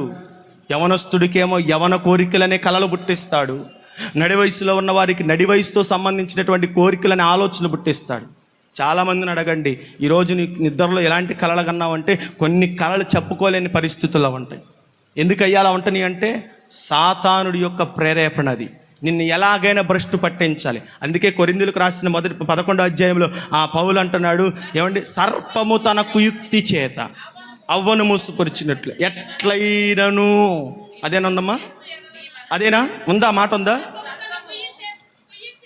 సర్పము తన కుయుక్తి చేత అవ్వను మోసపురిచినట్లు మీ మనస్సులను చెరపబడి క్రీస్తు ఎడలనున్న సరళత నుండి పవిత్రత నుండి, చూడండి, ఎట్లయినా అంటే ఎలాగైనా అసలు నువ్వు నిద్రపోతున్న కలల రూపంలో వస్తాడు. చెప్పండి, నువ్వు పాత స్నేహాలు, ఒకరోజు నువ్వు భక్తి ఇవన్నీ నువ్వు లోకంలో తిరిగి లోకంలో స్నేహం చేసి లోకలతో ఉండి ఇప్పుడు భక్తిగా మారిన తర్వాత ఆ రోజు అటు వెళ్తూ ఉంటాడు.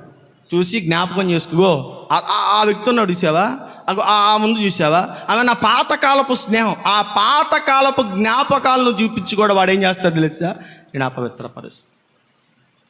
వెనకటి విషయాలు జ్ఞాపకం అంటాడు. మీరు మరలా వెనక్కి తిరుగుకుంటూ వెళ్ళకుండా నిమిత్తము దేవుడు ఏం చేశాడు తెలుసా, ఫిలిష్తీయుల యొక్క సేనలను వారికి చూపించలేదంట. ఎందుకని? ఒకవేళ యుద్ధపు భయం చేత వారు మరలా ఐగుప్తుని తిరిగి వెళతారని ఫిలిష్తీయుల దేశం గుండా వారిని తీసుకువెళ్ళలేదంట. లోకంలో బ్రతుకుతున్న నీవు మరలా నిన్ను అపవిత్రపరచడానికి సాతానుడు ఎన్నో దారులు వాడతాడు.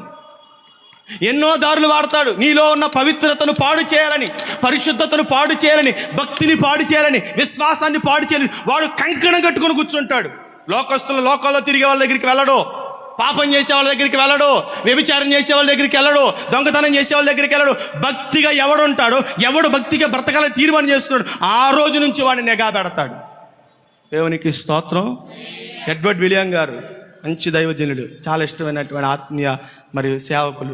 ఒకరోజు ఆయన ఒక చోట ప్రసంగం చేయడానికి వెళ్ళి, ఆ రోజు ఆయన విశ్రాంతి తీసుకోవడానికి వాటర్ రూమ్కి వెళ్ళాడంట. ఒక్కడే ఉన్నాడంట ఆ రోజు. ఆ రాత్రి ప్రసంగం చేసి వచ్చి ఇంట్లో ఆ యొక్క రూమ్లో ప్రార్థన చేసుకుని రెస్ట్ తీసుకుందని పడుకునేసరికి వెనకాల గుండు వచ్చి అమాంతంగా తనను వాటేసుకున్నట్లుగా ఆ యొక్క ఫీలింగ్ తనకు అర్థమవుతుందండి.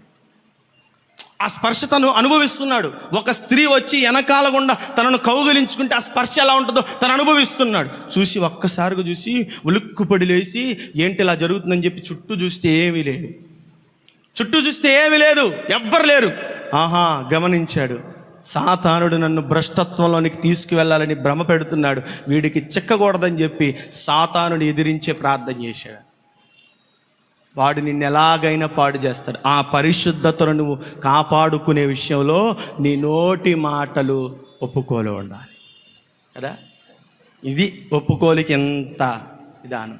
అర్థమైందా? నీ ఒప్పుకోలికి ఇది. నీ పరిశుద్ధతను పాడు చేయడానికి సాతానుడు కంకణం కట్టుకొని కూర్చున్నాడండి. విశ్వాసులను భ్రష్టులుగా చేయాలని అందుకే పేతురు అంటున్నాడు, మన విరోధి అయిన అపవాది గర్జించు సింహం వలె మృంగడానికి ప్రయత్నం చేస్తుంది, నవలడానికి కాదు. సింహం చీల్చిద్ది కదండి, చీల్చి ముక్కలు చేసి తినిద్ది. కానీ ఈ సింహానికి మింగి చీల్చేతనం లేదు, నవిలి చీల్చేతనం లేదు, డైరెక్టర్గా మింగడమే, అమాంతంగా మింగదు. అప్పుడు దాకా భక్తి చేస్తున్నాడు, అప్పుడు దాకా ప్రార్థన చేస్తున్నాడు, అప్పుడు దాకా దేవుని మందిరంలో కూర్చున్నాడు, అప్పుడు దాకా దేవుని వాక్యం విన్నాడు. ఉన్న పాటునే లోకాలతో స్నేహం, పాపులతో స్నేహం, వ్యభిచారులతో స్నేహం, దొంగలతో స్నేహం, తాగుబోతులతో స్నేహం. ఇదే ఎక్కడదయ్యా అంటే వాడు నమిలి మింగేటానికి సమయం లేక వాడు ఏం చేస్తాడు, అమాంతంగా నోటిని వేసుకున్నాడంట. వాడి నోటికి నిన్ను చెక్కకుండా కాపాడడం కోసమే ఈ ప్రభు సంస్కారం. దీనిలో నీకు ఒప్పుకోలు ఉండాలి, ఒప్పుకోవాలి. నేను నిజమే పాపం చేశానయ్యా, నేను తప్పు చేశాను, నేను వంకర దారి తిరిగాను, నేను తెలుసో తెలియక నేను ఈ పొరపాటులో పడ్డా, నా బలహీనత ఇది, నా పాపం ఇది. ఎవడైతే ఒప్పుకుంటాడో వాడిని కనికరించే దేవుడు. నీ నోటి మాటను బట్టే దేవుడు నీకు కనికరాన్ని చూపిస్తాడు. నీ నోటితో నువ్వు ఒప్పుకోవాలి. అంటాడు కదా, సమాజానికి భయపడి, కుటుంబ తిరస్కారానికి భయపడి నేను రొమ్ములో దాచుకోలేదు నా పాపాన్ని, నేను బహిర్గతం చేశాను, నా జీవితం ఎలాంటిదో తెలుసు, నా భక్తి ఎలాంటిదో తెలుసు, నేను ఎలా నడుచుకున్నానో తెలుసు. ఇప్పుడు నీ స్థితి ఒక్కసారి పరిశీలన చేసుకోండి. నీవెవరో ఒక్కసారి పరిశీలన చేసుకో. దాగుడు మొత్తలాడుతున్నావు దేవునితో, రహస్యాలు చేస్తున్నావు దేవునితో, ఇంకా ఒప్పుకోకుండా నీ జీవితాన్ని అలాగే నడిపించుకుంటూ వస్తున్నావా? జాగ్రత్త. ఏమండి, ప్రతి దానిని బయలుపరుచు దినం ఒకటి ఉంది. లూకాసు వార్త 14వ అధ్యాయం అనుకుంటా రాయబడినటువంటి మాట. రహస్యమందు పలకబడిన ప్రతి మాట కూడా మిద్దె మీద చాటింపబడిద్దంట. చీకటిలో మాట్లాడుకున్న ప్రతి సంగతి కూడా వెలుగునందు ప్రకటించబడే రోజు ఒకటి వస్తుంది. నీ చీకటి జీవితం ఒకరోజు బట్ట బయలైతే జాగ్రత్త. నీ పాపపు బ్రతుకు ఒకరోజు బట్టబయలు. అది కాకమునిపే, నలుగురిలో నువ్వు తలదించుకోకమునిపే, అవమానం దగ్గరికి రాకమునిపే, సిగ్గుతో నీ ముఖమును కప్పుకోకమునిపే ఈ రోజే గనక నువ్వు దేవుని సన్నిధిలో ఒప్పుకుంటే, పౌలు భక్తుడు, మనం ఒక దినమందు ఆయన ముందు నిలబడతాము. ముసుగులేని ముఖముతో ప్రభు స్వారూప్యాన్ని చూడగలుగుతాం. మనం కప్పుకునే పని ఉండదు, మనకి దాచుకునే పని ఉండదు. దేవుని ముఖమును చూడకుండా మనము పైదొలిగే పని ఉండదు. మోషే మహిమను చూసే ఇశ్రాయేలు జడుసుకున్నారండి. ఇప్పుడు మోషే కంటే మించిన మహిమను మనం చూడబోతున్నాం. మోషే మహిమ కాసేపు ఉండి అది చల్లారిపోయేది, కానీ ఈ మహిమ యుగ యుగములు ఉండేది. ఆ మహిమను మనం చూడాలంటే మన జీవితంలో యథార్థత ఉండాలి, ఒప్పుకోలు ఉండాలి, విడిచిపెట్టేతనం ఉండాలి. ప్రభు ముందు నిలబడడానికి కలిగిన ధైర్యము ఒకటి. నీ జీవితంలో ప్రభు ముందు దాచేసిన ప్రతి ఒక్కటి ఒప్పుకుంటేనే ముసుగులేని ముఖముతో ప్రభు ముందు నిలబడే అవకాశం. సిగ్గుండదు, అవమానం ఉండదు, నిందుండదు. ఇది చేసావు అది చేయలేదనే మాట నీ దగ్గర వినపడదు. దేవుడు పేర్పరుచుకున్న వాడిని శపించకూడదనే మాట బిలాము ప్రవక్త చెప్పలేదా కదా? యెహోవా చేత ఆశీర్వదించబడిన శపించడానికి నేనే పడ్డా. వాళ్ళు యెహోవా చేత ఆశీర్వదించబడిన వాళ్ళు కదా. ఈ మధ్యాహ్న కాల సమయం మనం ఒకసారి పరిశీలన చేసుకుందాం. మొదటిది యోగ్యమైనది, రెండవది, మూడవది కదా విశ్వాసం ఉంచడం. దీనికి చాలా టైం పట్టిద్ది.